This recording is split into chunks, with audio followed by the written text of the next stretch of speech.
I do, and I'm very pleased to learn that the moratorium that's intended for April 22nd is going to be directed toward a coalescence of various conservation groups, for this is a step in what I think is the right direction.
They are responsive to the turbulence of society. Don't you feel that youth has caused much of this change, though, through their dissent? No, because it's the nature of young people to react with exuberance, and perhaps the old, over 30 generation do not respond with the demonstrations, but they nevertheless feel as keenly as youth. But, Doctor, a lot of this dissent is destructive. For example, the burning down of the building in California. Surely you don't consider this good? No, of course not. But you see, this, as a consequence of studies that have been done, really has very little significance in terms of the overall youth involved in these protests. Well, perhaps it is true, Doctor, that only a small percentage of youth engage in these protests, but that doesn't help put back up the building in California. What can we do to control this small minority? Well, it seems to me that the more administrators and civic-minded groups can be aware of the needs of youth and respond to them in constructive ways, it would seem that this would be the measure that would offer the most control.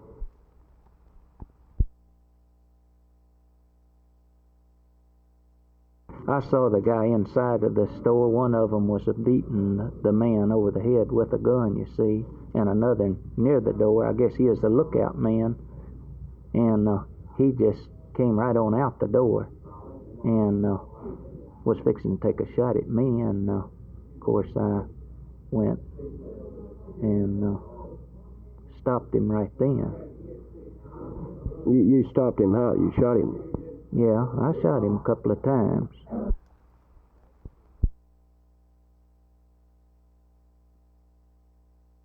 I saw people run around and it dawned on me that it was probably a robbery or something, and then I saw Mr. Kirkendall run out and shoot at one or two people at that point, and the two suspects ran down an alley to my right.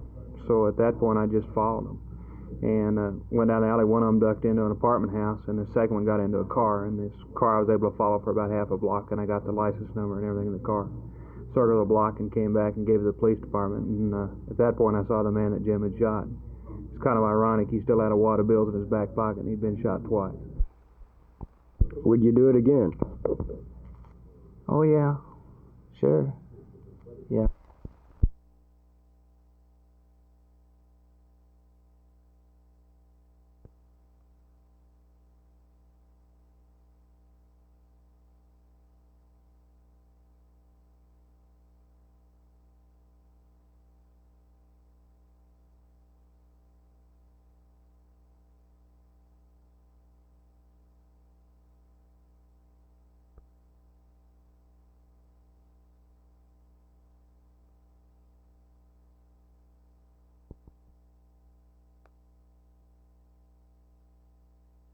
Well, there'll be some 300 to 400, I would estimate, that are transferring.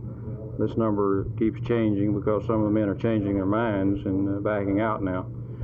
But as far as the quitting part of it now, the ones who stay here, of course, will be on layoff from Ford rather than actually quitting.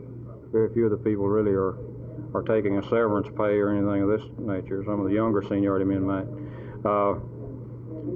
Those that'll stay here, as I said, will be on layoff. Most of them, they'll be eligible to draw some SUB benefits for about a year, and will still retain a number of benefit rights that they have as far as retirements and this sort of thing with Ford. Mr. Ken Bainan, the Ford Department Director for the United Auto Workers, has criticized Ford Motor Company for not replacing the Dallas East Grand auto plant with another in the same labor market area. Do you agree with that viewpoint? Very much so. In fact, Mr. Bannon himself has told me that Ford was assuring him up until not too long before this announcement was made that any shutdown of one of the older Ford plants would be to replace it in the same area with another plant.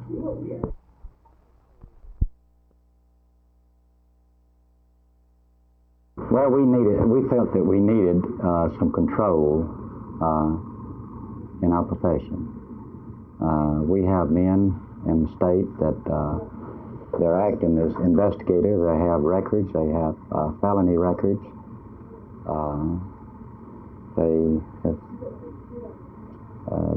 They don't understand the business, but they can go down and put an ad in the phone book, get a few calling cards printed up, and they become a private detective with no background for this type of work at all.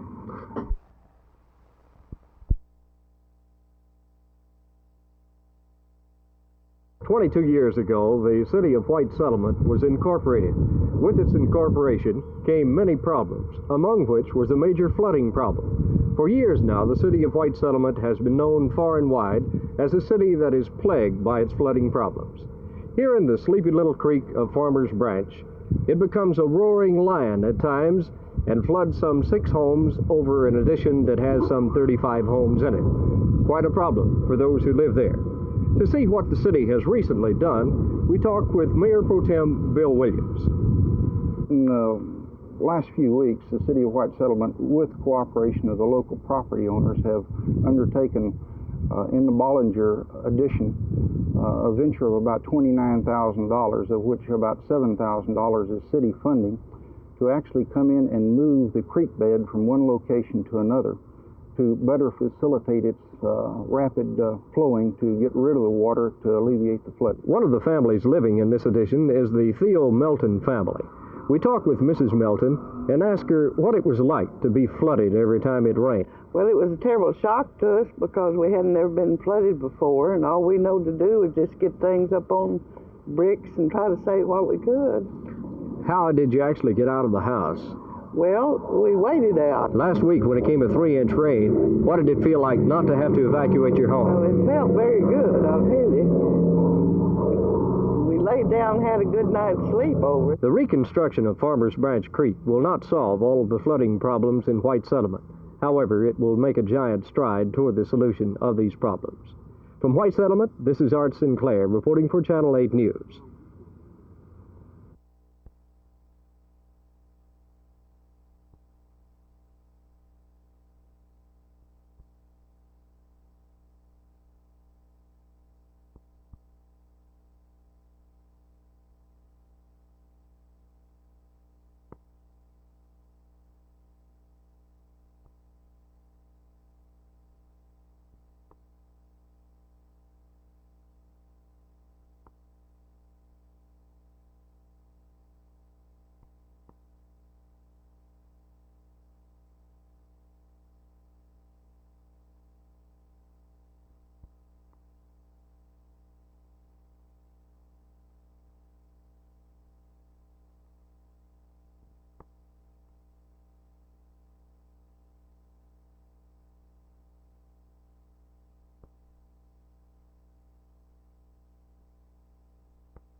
Well, I'm sure that they're not, or they don't want the punch card type. We have 1,860 punch card devices, and so far there's only been a request for 84, and that's the city of Garland and the city of Irving. And, in other words, voters in a lot of suburban cities will be voting on paper ballot when there would be punch card systems available for them. That's right. Now, they can use them. We have them available, $5 each. The stand-up type is $31.50. But we do have the machines available if they request them.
"5 years ago, in the midst of all the heated controversy over the proposed Kennedy Memorial, there was a question in many minds if the whole project would ever get off the ground.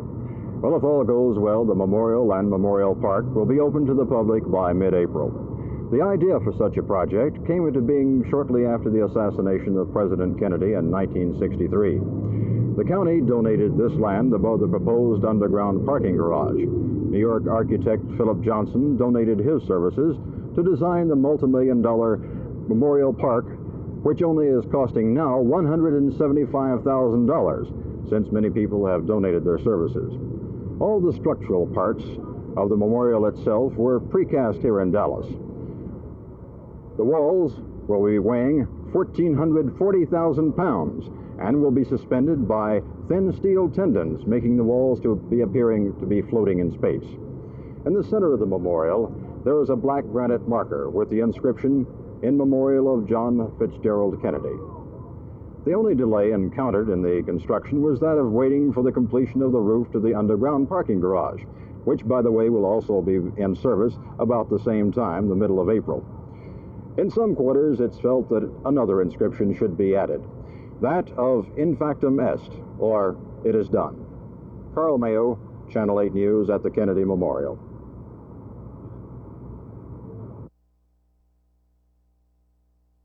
According to the Water Quality Board, sewage disposal plants in Dallas and Fort Worth are not meeting the state's specifications. The board has invited Dallas and Fort Worth city officials to a March 26 meeting in Austin to find a solution.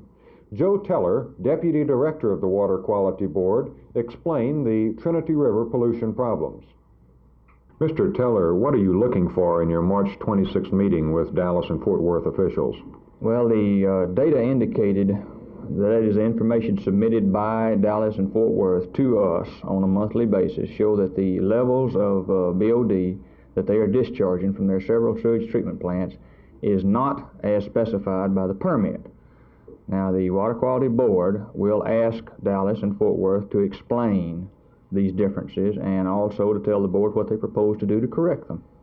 Well, then, in effect, the Dallas and Fort Worth people are in agreement that they're not meeting the standards. This is their material. That's correct. The information that they have submitted on a monthly basis indicates these discrepancies. Why can't you do something about it now? Why are you waiting so long?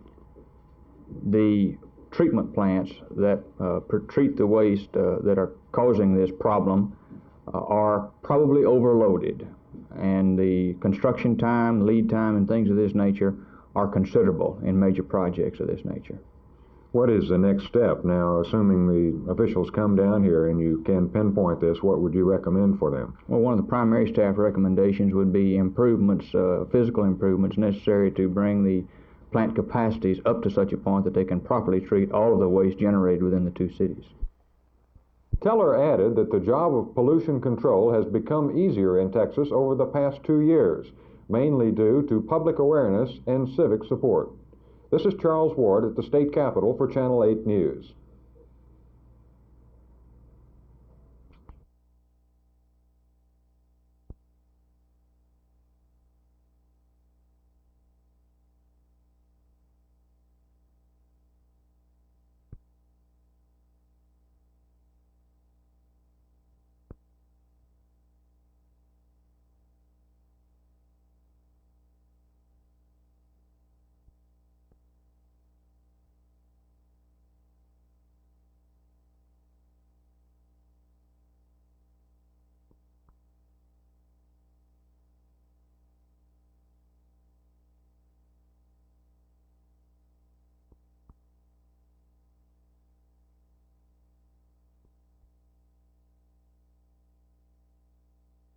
We passed a very comprehensive bill for more money for airports, but the problem, of course, it's a matching problem. The problem is the runaway interest rates of the Republican administration. It's gone up so high that they vote bonds like Dallas and Fort Worth put up money for this great Southwest airport out here, and the runaway inflation eats up the money they vote before they can spend it, before they can draw the plans. They have a shrinking accomplishment out of X dollars, and the taxpayers have to pay those off. The biggest impediment now to airport expansion, the biggest impediment to any kind of home building or anything, are the unconscionable interest rates authorized by this administration.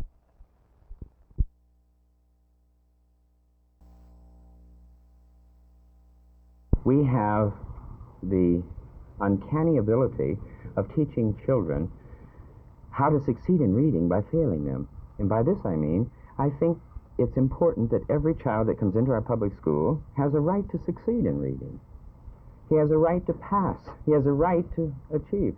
And what I find happening in first grade and second grade and third and all the way through is that children are being failed in order to teach them how to pass. And I don't believe this is working. All we're doing is creating fears and anxieties, and obviously when children have learned how to read, they're not reading. They hate it. There's a whole host of anxieties that are brought about. How can you make children like to read? Well, once again, this goes back to people who have been saying it for years.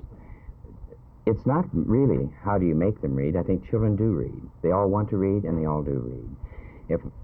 When I was out in a high school not too long ago, I was given a group of children who were so-called non-readers, at least from the test. I only found this, that there's one thing they all read and wanted to read, and that was the New York State Driver's Manual. They could hardly wait to get. This is not easy reading, it's not literature, and yet this is one thing they read. A part similar to that for elementary school children, one thing they all read is the TV guide. I would have them reading everything from soup can labels to driver's manuals.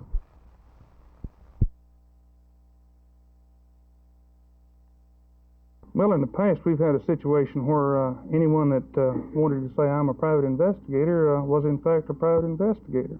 This applied to anyone, regardless of his training or anything else? That's right. Are there a number of companies that may be affected by the fact that I believe the law now provides that they must not have a criminal record in order to receive the approval? There'd be some individuals, perhaps. I can't think of any reputable companies that'll have any problem. How about the financial burden? Will this present any problems?